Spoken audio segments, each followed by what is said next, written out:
नमस्कार, बहुत स्वागत आपका आदि टीवी पर। मैं हूं आपके साथ पारुल। क्या कक्षा में लौटेंगे शिक्षक? जी हां, मध्य प्रदेश में स्कूली शिक्षा के सामने सबसे बड़ी चुनौती शिक्षकों की कमी है। सरकार शिक्षा के लिए भरपूर पैसा खर्च कर रही है, लेकिन इसके बाद भी कहीं ना कहीं शिक्षकों की कमी के कारण स्कूल में शिक्षा प्रभावित होती है। बहुत से स्कूलों में सभी विषयों को पढ़ाने के लिए केवल एक शिक्षक है। बहुत से स्कूलों में 100-150 बच्चों के बीच कई बार एक या दो शिक्षक होते हैं। बहुत से स्कूल तो ऐसे हैं जहां पर शिक्षक हफ्ते में 1-2 बार चक्कर लगाते हैं और खाना पूर्ति करते हैं। कई मामले ऐसे भी सामने आए हैं जहां शिक्षक खुद नहीं जाते, बल्कि ठेके पर दूसरे नौजवानों को रखा हुआ है, जो 8-10 हजार रुपए में उनके बिहाफ पर पढ़ा देते हैं। और इस पर भी 15,000 शिक्षक तो सरकारी विभागों में अटैच होकर शहरी क्षेत्र में रह रहे हैं, जबकि 70,000 शिक्षकों के पद खाली पड़े हुए हैं। इसी प्रकार हजारों शिक्षक उपलब्ध होते हुए भी उपलब्ध नहीं हैं। अब स्कूली शिक्षा मंत्री राव उदय प्रताप सिंह ने इस समस्या पर गंभीरता से ध्यान दिया है और सबसे पहले शहरों में अटैच शिक्षकों को उनके मूल स्कूलों में भेजने की प्रक्रिया शुरू की गई है। उम्मीद है इस प्रक्रिया से कुछ सुधार आएगा, लेकिन क्या वर्षों से शहरी क्षेत्र में जमे ये पावरफुल शिक्षक अपने स्कूलों में जाकर शिक्षण कार्य करने को तैयार होंगे? आज इसी मुद्दे पर हम चर्चा करने की कोशिश करेंगे। पर एक रिपोर्ट आपको दिखा देते हैं, देखिए।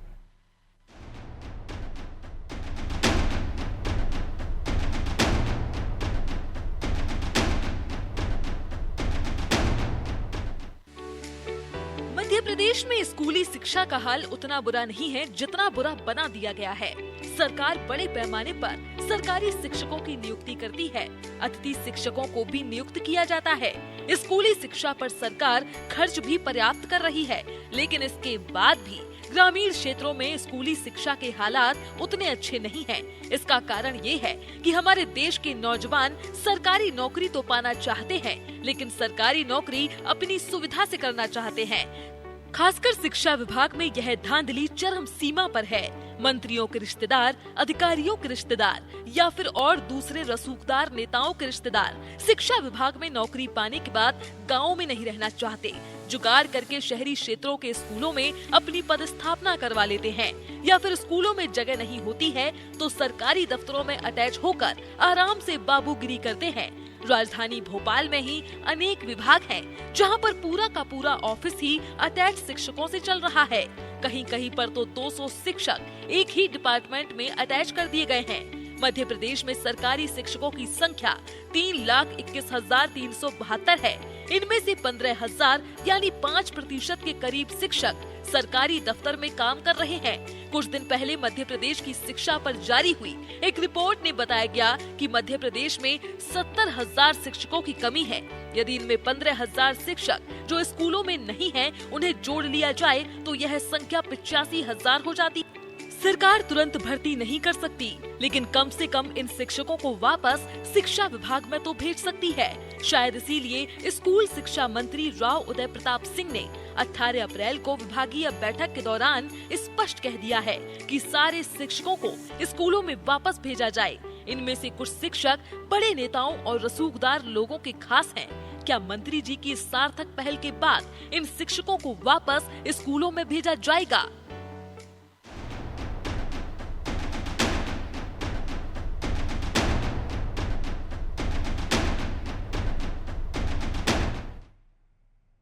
तो देखिए, ये तो सभी को पता है कि बगैर गुरु के शिक्षा पूर्ण हो ही नहीं सकती, और अगर गुरु ही दर्शन ना दें तो भला फिर शिक्षा को पूरा होते हुए हम कैसे देखेंगे। और इसलिए हम देख रहे हैं कि बाकी देशों के कंपटीशन में, कंपैरिजन में हमारे देश के बच्चे उतने स्किल्ड नहीं हैं, उतने एजुकेटेड नहीं दिखाई देते।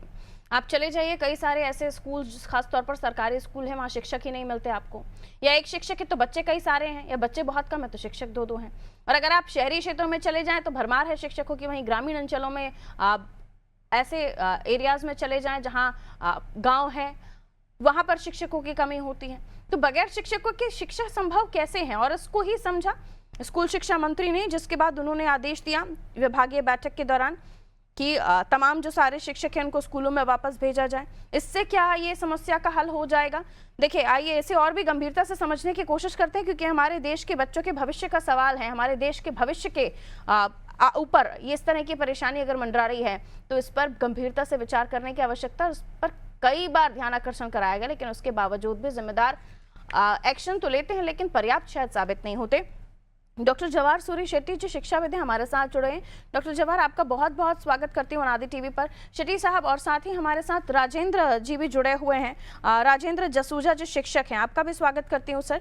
मैं शेट्टी साहब आपसे पहला सवाल लूंगी, क्योंकि कई सारे ऐसे डिपार्टमेंट्स में हम देखते हैं कि ट्रांसफर्स होते रहते हैं, लेकिन शिक्षकों का ऐसा है कि वो कुछ अपने कॉन्टैक्ट्स के बल पर या फिर अपने रसूख के बल पर अपनी पोस्टिंग ऐसी जगह करा लेते हैं जहां उनकी कंफर्टेबल पोजीशन होती है, लेकिन जहां शिक्षकों की कमी है डिपार्टमेंट शायद वैसे डिस्ट्रीब्यूशन या वैसे काम पर शिक्षकों को नहीं भेज पाता। यही वजह है कि हमारे ग्रामीण अंचलों के जो बच्चे हैं उनको सही गुरु नहीं मिल पाते या उनको हर सब्जेक्ट का स्पेशल टीचर नहीं मिल पाता। और एक सिस्टम हमने देखा, जो हमने मध्य प्रदेश में भी देखा था, कि स्कूलों में बच्चों को एक स्कूल में जो आसपास के बच्चे हैं उनको मर्ज कर देना, सीएम राइज स्कूल जैसी शुरुआत हुई, जहां पर यह कहा जा रहा था कि बच्चे अगर दूर दराज में रहते तो बसेस फैसिलिटीज दी जाएंगी सरकार की तरफ से, ताकि एक स्कूल में सब सुविधाएं बच्चों को पढ़ने के लिए मिल पाए। ये तमाम प्रयास हुए सर, लेकिन धरातल पर शायद नाकाफी दिखाई दिया। अभी भी हम वही चर्चा कर रहे हैं कि शिक्षकों की कमी, और शिक्षक जहां ज्यादा है उनको वहां शिफ्ट कीजिए। आज के इस दौर में जब हम देख रहे हैं कि चाइना जैसे बड़े बड़े देशों में और भी बड़े बड़े देशों में एजुकेशन को कितना इंपॉर्टेंस दिया जाता है, उनका आधा बजट तो एजुकेशन पर ही होता है। जवाहर साहब। हाँ, ये बात सही है कि चाइना में ज्यादा एजुकेशन के, लेकिन मैं सिर्फ भारत की परिस्थिति की बात करूं तो ये दो अलग अलग मुद्दे हैं, जिसमें 70,000 शिक्षकों की कमी एक अलग मुद्दा है जी, और हमारे जितने शिक्षक हैं उनका कितना दुरुस्ती से उपयोग हो रहा है वो एक अलग मुद्दा है। हाँ, तो जो 15,000 शिक्षकों की जो आप बात कर रहे हैं, ये किसी मंत्री के यहाँ ओएसडी होगा या किसी और चीज में होगा। हाँ, तो ये जो है ये क्राइम है उन बच्चों के प्रति जिनको हमने ठेका लिया है कि हम पढ़ाएंगे बच्चों को। हाँ, तो ये रसूख होगा, कुछ भी होगा, तो उसमें मेरे जो हिसाब से ये है कि ट्रांसफर पॉलिसी में रोक होनी चाहिए कि आप ग्रामीण इलाकों में 2 साल पढ़ाएंगे, 3 साल पढ़ाएंगे, ये तो जरूरी होना चाहिए। और इसमें क्या हो रहा है, जैसे सोशल स्टडीज का एक टीचर है, क्योंकि वो रसूख रखता है, उसको शहर में पोस्टिंग कर दी गई है स्कूल में जहां ऑलरेडी एक सोशल स्टडीज टीचर है। हाँ, तो यानी एक ही जगह में सोशल स्टडीज के ज्यादा टीचर है, मैथ्स के टीचर कम है। हाँ, तो ट्रांसफर पॉलिसी में इन चीजों को देख के अनिवार्यता इस तरह के बाहर के जो काम है उससे टीचरों को दूर रखा जाना चाहिए। ये तो पहली बात ये है। हाँ, दूसरी बात ये है कि जो रसूख का इस्तेमाल कर रहा है उस पे कोई रोक टोक नहीं है, क्योंकि वो रसूखदार है। हाँ, और बच्चों के पास इतनी शक्ति नहीं है कि वो इस रसूख को रोक सके। तो कई बार देखा गया है कि बच्चों ने एजिटेशन किया है कि हमारे पास टीचर है ही नहीं, क्या करोगे, तब संज्ञान में लिया गया और कुछ हुआ है। तो बच्चों को एक बार जागरूक करना पड़ेगा कि आपकी टीचर के जो उपस्थिति है वो आपका हक है, वो आपके ऊपर कोई भीख नहीं है। हाँ, कि आप चुपचाप बैठे हो कि एक टीचर से पढ़ रहे हो। बच्चों को जगना पड़ेगा और मांग करनी पड़ेगी जहां जहां नहीं है कि मुझे टीचर की जरूरत है। जब शिक्षकों की आवश्यकता है और जाहिर सी बात है जब शिक्षा की गुणवत्ता पर बात की जाए और ये परिस्थितियां हैं तो फिर हम कैसे कहें कि पढ़ेगा इंडिया बढ़ेगा इंडिया। मैं लौट रही हूँ शेट्टी साहब आपके पास, हमारे साथ जसूजा जी भी जुड़े हुए हैं। जसूजा जी, आप क्या सोचते हैं समस्या को लेकर? क्या ये शिक्षकों की भर्ती करने से निदान होगा? क्योंकि हम देख रहे हैं कि 80,000 से ज्यादा तो अतिथि शिक्षक पढ़ा रहे हैं और जो परमानेंट टीचर्स हैं और जो अतिथि शिक्षक हैं उनकी सैलरी में भी काफी डिफरेंस होता है, जिसको लेकर ये कहा जा रहा है कि अतिथि शिक्षक पढ़ा रहे हैं सभी जगहों पर, तो क्या इससे जो एजुकेशन की क्वालिटी है उसमें इम्प्रूवमेंट दिख रहा है? आप इस समस्या पर अपने विचार क्या रखते हैं? राजेंद्र जसूजा जी। नमस्कार। मैं यह कहना चाहता हूं कि मध्य प्रदेश सरकार शिक्षा के प्रति काफी गंभीर है। वर्तमान में जो मंत्री जी हैं उन्होंने अभी 18 अप्रैल को सभा में ये निर्देश दिए गए कि जो शिक्षक अन्य कार्यालयों में, अन्य कार्यों में या किसी मुख्यालय में अटैच हैं उनको वापस विद्यालय भेजा जाए। इसके अलावा उन्होंने अतिथि शिक्षकों की व्यवस्था भी करी है और जो पद रिक्त हैं उनके लिए भी अभी नियुक्तिकरण अभियान चालू है और एग्जाम वगैरह चल रहे हैं। लेकिन इस बीच में कई शिक्षकों के द्वारा अपना अटैचमेंट यदि अन्य कार्यालय में कराया गया है तो निश्चित ही सरकार को और मंत्री जी के निर्देश के अनुसार उन शिक्षकों को वापस तुरंत विद्यालय भेजा जाना चाहिए, क्योंकि वैसे ही विद्यालयों में शिक्षकों की कमी है। तो यदि इस प्रकार का समस्या देखने में आ रही है कि कई शिक्षक अन्य कार्यालयों में अटैच किए गए हैं। तो शीघ्र अतिशीघ्र ये जो अभी 1 महीने का अभी अवकाश समय चल रहा है, इसी दौरान सभी शिक्षकों को उनके मूल विद्यालय में पदस्थापना की जाना चाहिए। और इसके लिए सरकार को यानी मंत्री महोदय को एक निर्देश निकालना चाहिए कि इसके उपरांत कोई भी शिक्षक का अगर अन्य जगह पर अटैचमेंट किया जाता है तो मेरे हस्ताक्षर के या मेरी अनुमति के बिना किसी का भी अटैचमेंट कहीं और ना किया जाए। इस बात को गंभीरता से लिया जाए तो शासकीय अधिकारी भी आने वाले समय में फिर शिक्षकों का अन्य स्थान पर अटैचमेंट बिल्कुल नहीं करेंगे। अगर करना कोई मजबूरी भी होगा तो माननीय मंत्री महोदय से अनुमति लेने के उपरांत ही वो अटैचमेंट करेंगे। तो इस प्रकार हम जानते हैं कि विद्यालयों में भी सामान्यतः गांव की जगहों पर या अन्य विद्यालयों में शिक्षकों की कमी है, और ऐसे भी यदि हमने अपने शिक्षकों को अन्य कार्यालय में भी अटैच करके रखा है तो ये बिल्कुल ठीक नहीं है। तो हमें तुरंत इन अवकाश के दिनों में अब इसका समायोजन कर लेना चाहिए, और अन्य विद्यालय जहां पर शिक्षक आवश्यकता से ज्यादा हैं उनका भी अनुपातिक रूप से उनको वहां से समायोजन कर उन विद्यालयों में भेजना चाहिए जहां पर शिक्षकों की कमी है। राज्य में कई सारे ऐसे स्कूल्स हैं, इनकी संख्या भी अगर मैं आंकड़ों पर नजर डालूं तो 2229 सरकारी स्कूल ऐसे हैं जहां 10 से कम छात्र नामांकित हैं। क्या ही पढ़ाने जाते होंगे शिक्षक वहां पे? पहले ही हम देखते हैं कि जो उनके बिहाफ पर लोगों को रख लिया जाता है, सरकारी टीचर्स ये भी कर रहे हैं सर जसूजा जी, उनके बिहाफ पर वो किसी को रख लेते हैं, 10,000 में पढ़ा ले। आपको अपॉइंट किया है, आपकी क्वालिटी के हिसाब से आप कितना अच्छा पढ़ा सकते हैं उसके हिसाब से अपॉइंट किया है। ये ट्रेंड जो चल रहा है इसको लेकर आप क्या कहना चाहेंगे जसूजा जी? ये एकदम गलत है, ये गैर कानूनी है, ये आपराधिक कार्य है। ऐसा जो भी करता है उसके ऊपर बिल्कुल आपराधिक प्रकरण दर्ज किया जाना चाहिए। और इसके लिए मैं सभी विद्यालयों के प्राचार्य से भी निवेदन करूंगा कि जैसे शासन ने एक निर्देश निकाला है कि हर विद्यालय में सभी शिक्षकों के फोटो परिचय के साथ नोटिस बोर्ड पर लगाए जाने चाहिए, तो वो अधिकारियों से हस्ताक्षर करने के उपरांत तो उन फोटो के अतिरिक्त यदि कोई व्यक्ति पढ़ाने आता है तो पालक और विद्यार्थी वे भी स्वयं एक विशेष नंबर सरकार को देना चाहिए कि अगर इस प्रकार की शिकायत मिलती है तो उस नंबर पर सीधे कंप्लेंट की जाए, क्योंकि ये बिल्कुल ही गलत कार्य होगा कि एक योग्य इसको विधिवत चुना गया है और व्यक्ति खुद दूसरा अपॉइंटमेंट करके से अन्य व्यक्ति को भेज रहा है, तो ये तो बिल्कुल गलत है, बल्कि एक आपराधिक प्रकरण बनता है ये। बिल्कुल, और मुझे लगता है कि जो जिम्मेदार अफसर हैं उन्हें भी शायद जो इंस्पेक्शन करने का काम है, उनका जाकर चेक करने का काम है, वो भी वो समय समय पर करते नहीं है। शायद करें तो ये समस्या ना हो, क्योंकि शेट्टी साहब ये भी देखा गया है कि स्कूल में आते हैं शिक्षक, दस्तखत करते हैं, हस्ताक्षर करते हैं, फिर चले जाते हैं, कई टाइम से ही नहीं पहुंचते, ताला ही नहीं खुल पाता स्कूलों का। ब्लॉक शिक्षा अधिकारी जिनका काम है कि इन जगहों पर इंस्पेक्शन करें, कलेक्टर जिनका काम है कि ये तमाम जो असुविधाएं हो रही हैं या काम चोरी हो रही है इस पर निगरानी रखें। मुझे लगता है इस विभाग के अंदर आने वाली चीजों को पर्याप्त ध्यान नहीं दिया जा रहा है, क्योंकि जो काम कर भी सकते हैं वो भी काम चोरी कर रहे हैं। शेट्टी साहब, लेकिन प्राथमिक तौर पे एक प्राचार्य का काम है उसके स्कूल को सुचारू रूप से चलाना, समय पर खोलना, उपस्थिति दर्ज कराना। अगर प्राचार्य ये काम नहीं कर पा रहा है तो इसका मतलब कोई मिली भगत होगी या प्राचार्य खुद वहां पे उपस्थित नहीं होगा।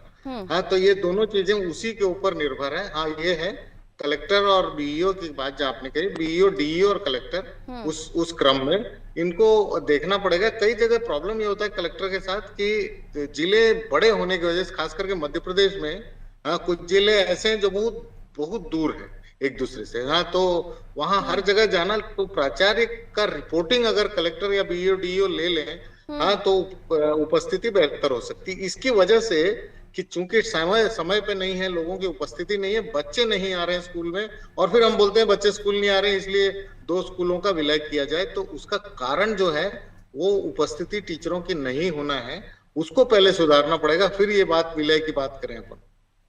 बिल्कुल, लेकिन उसके बाद भी अगर मैं नजर डालूं तो जैसे हमने जिक्र किया अपनी रिपोर्ट में भी 70,000 शिक्षकों की कमी एक रिपोर्ट के हवाले से मिला जानकारी के अनुसार, और एक करीब 15,000 शिक्षक ऐसे हैं जो अलग अलग डिपार्टमेंट में हैं। 85,000 शिक्षकों की कमी है सर, और जब तक ये पूर्ति नहीं होगी तो आप कितना भी इधर से उधर करते रहें आप लोगों को। और जैसे कि मैंने एक और जिक्र किया 2 प्रॉब्लम्स की, एक तो शिक्षकों की बेहतरीन कमी है, और दूसरा ये कि कई ऐसे स्कूल ऐसे संचालित हो रहे हैं जहाँ 10-10 बच्चे पढ़ रहे हैं सर।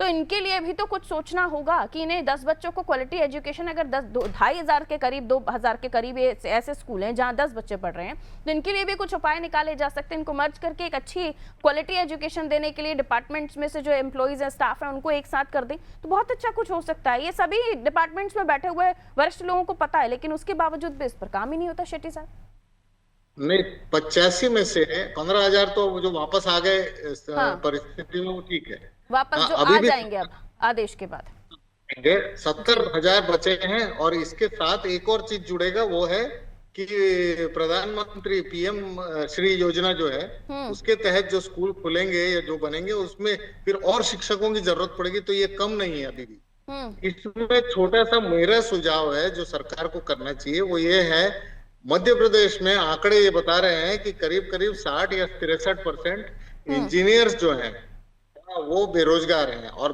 70,000 में से काफी शिक्षक साइंस और मैथ्स की कम, और अंग्रेजी के। तो क्यों ना इन बेरोजगार इंजीनियर्स को अर्हता दी जाए कि आप ये, क्योंकि कोचिंग में तो यही लोग पढ़ा रहे हैं, तो क्यों ना इनको अर्हता दी जाए, तो यहाँ बेरोजगारी भी कम होगी और इधर टीचरों की कमी भी पूरी हो सकती है। बिल्कुल। और उनमें भी कुछ ऐसे भी शिक्षक हैं सर जो कई बार ऐसे हमने वीडियोस देखे हैं जिनमें उनको बहुत ही है तो टीचर, लेकिन आज के ज़माने के हिसाब से, आज की एजुकेशन के हिसाब से उनमें उतना ज्ञान नहीं है। ऐसे कई सारे वीडियोस आपने भी देखे होंगे। तो वहाँ उनको ट्रेन करने की आवश्यकता है, या तो फिर उनको रिप्लेस करने की आवश्यकता है। क्योंकि जब हम कंपटीशन की बात कर रहे हैं कि हमें अच्छी क्वालिटी एजुकेशन देनी है, हम आज हमारे देश के बच्चे अगर किसी प्लेटफॉर्म पर खड़े हो तो दूसरे विदेश के बच्चों के साथ कंपटीशन कर पाए, वो एजुकेशन देनी है, तो सोचना पड़ेगा कि अगर आपको नौकरी करनी है, आपको शिक्षा देनी है, तो आपको आज के ज़माने की शिक्षा के साथ चलकर बच्चों को पढ़ाने के लिए ट्रेंड होना पड़ेगा। तब तो चलिए, हमारे साथ दूसरे गेस्ट भी जुड़ गए हैं। देवेंद्र कुमार भट्ट साहब, शिक्षक हैं आप। देवेंद्र जी, आवाज़ मिल रही है आपको मेरी? जी, सुनाई पड़ रहा है। देवेंद्र साहब, अब तक आप मेरी बात सुन पाए?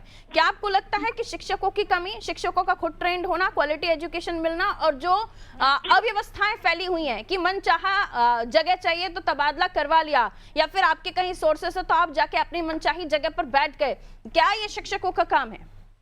नहीं, शिक्षकों के लिए राजनीति की आवश्यकता बिल्कुल नहीं है। और जहाँ बच्चों के लिए शिक्षकों की जरूरत है, आपकी बात बिल्कुल सही है। तो ऐसी जगह ट्रांसफर करा लेते हैं जहाँ घर के पास में या शहर में, या जहाँ उनको कुछ शिक्षक तो हमेशा ऑफिस में अटैच रहते हैं, उनको पढ़ाई से लेना देना कुछ होता ही नहीं है ना। तो वो भी एक मतलब अच्छा एक बात रहेगी कि पहले स्कूलों में जो अटैचमेंट प्रथा है वो खत्म किया।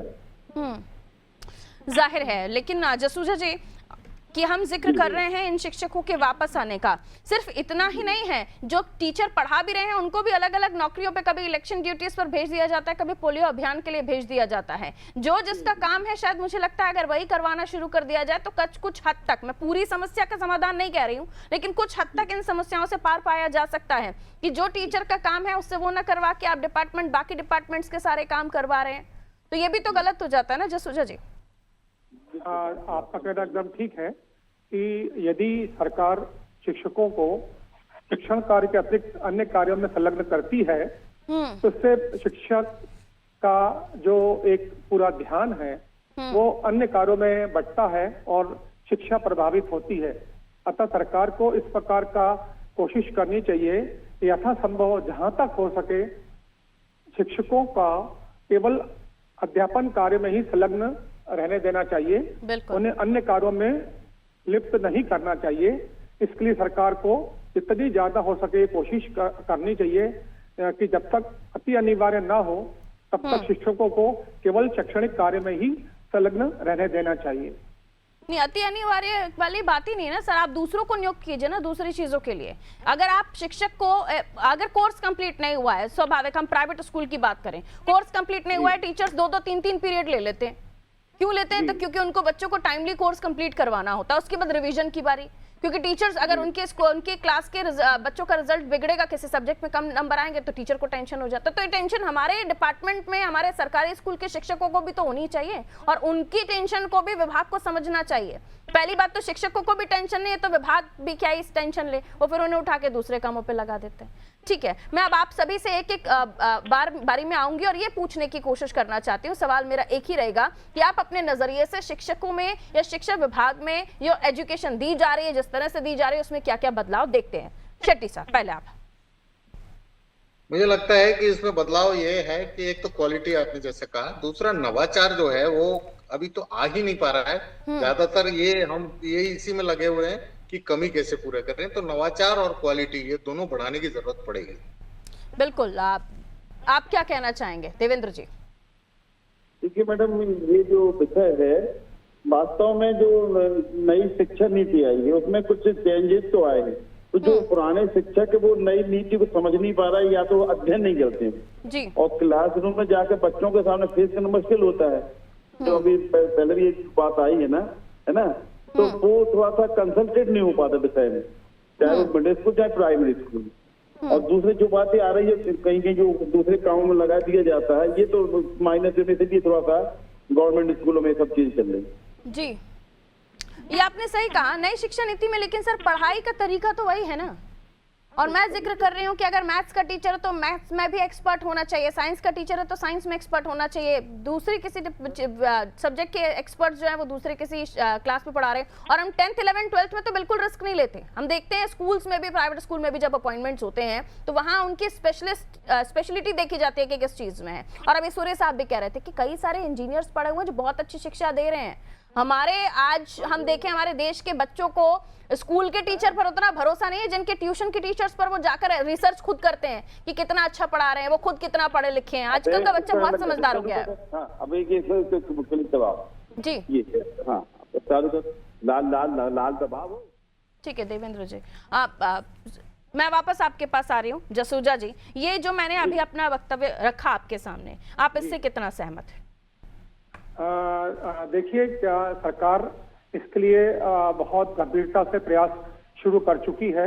CM rise school, PM Shri school, और इसके अलावा उन्होंने शैक्षणिक कैलेंडर तैयार करके जारी कर दिया है। इसके अंतर्गत स्पष्ट निर्देश दिए हैं कि समय सारणी के अनुसार इस प्रकार से पाठ्यक्रम पूरा करना है और वो शैक्षणिक कैलेंडर सभी विद्यालयों में पहुंचा दिया गया है।